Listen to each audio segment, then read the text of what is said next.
5 seconds to go.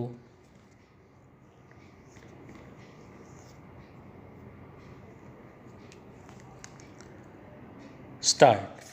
Sir, some days ago I had the honor of presenting to the House the report of the Planning Commission on the second 5-year plan.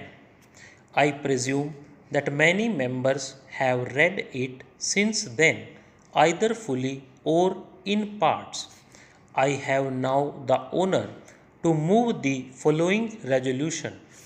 This House records its general approval of the principles, objectives, and programs of development contained in the second 5-year plan as prepared by the Planning Commission.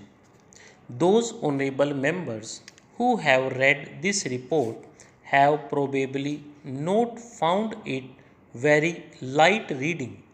A report of this type can hardly be termed light reading, although I believe there are many parts of it which are exciting reading. Few of us can say that we agree with every single word in this report and with every single proposal. A report of this type is the product of the labor of a great many persons, not only members of the Planning Commission, but a vast number of other people who have been consulted. Among them are experts of our own country and of foreign countries and other representing various interests and professions in the country. As with all joint products, there is an attempt to meet different viewpoints.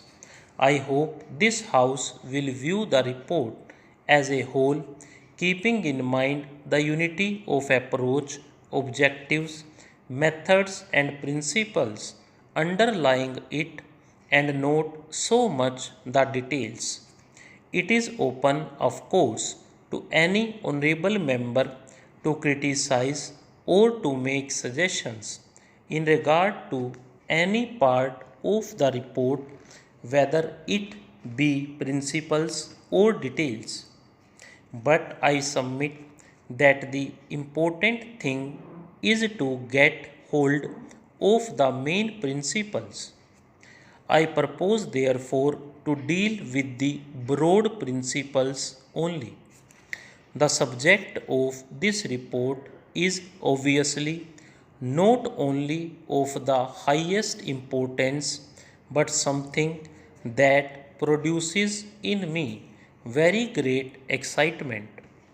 It is an exciting subject because it deals with the future of 360 millions of people.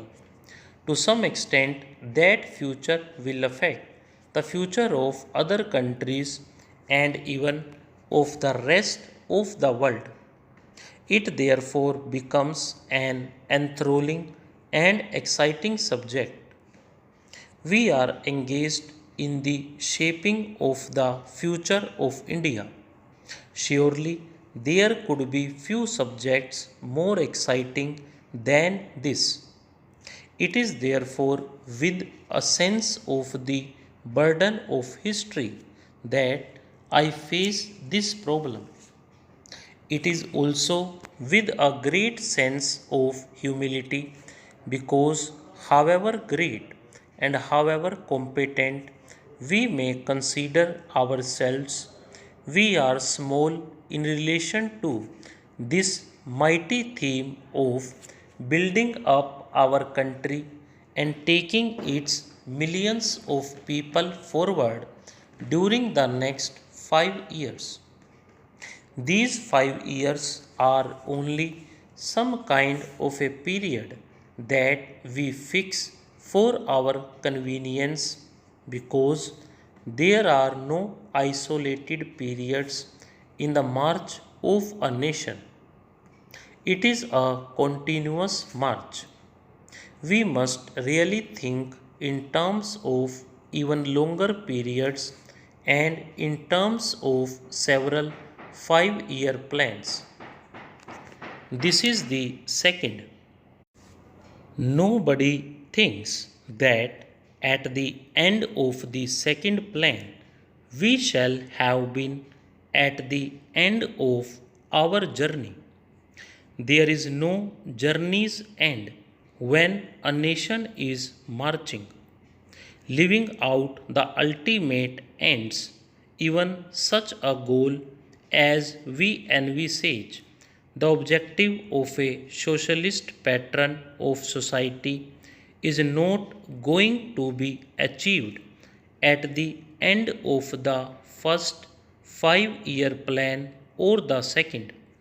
It may require 3 or 4 5-year plan periods before we can say with some confidence that we have very largely achieved it.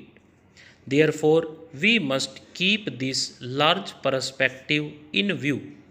In planning, especially, we are apt to forget the larger perspective and lose ourselves in some particular aspect which is of importance and yet which may very well come in the way of the larger perspective. For example, take the question of regional development. We are all agreed that there should be a uniform development all over India. We are all agreed that disparities, not only as between individuals in regard to income, but as between the various areas in India, should be removed, that there should be equality of growth and opportunity all over India. But if we start applying that principle regardless of the other objectives and perspectives, we may spoil the whole plan. We may not have very much to give to any region. Therefore, in looking at the 5-year plan, we have to think really of several 5-year plans. That is why it is becoming more and more important that we should, in addition to the period we are dealing with, have a longer perspective in view. The second 5-year plan necessarily deals with what might be called material objectives. They are very important because it is on the basis of certain material achievements that we can build other achievements. The plan deals to some extent, no doubt, with culture and like matters. Nevertheless, it confines itself chiefly to material advance. That does not mean that we attach no importance to other aspects. Stop.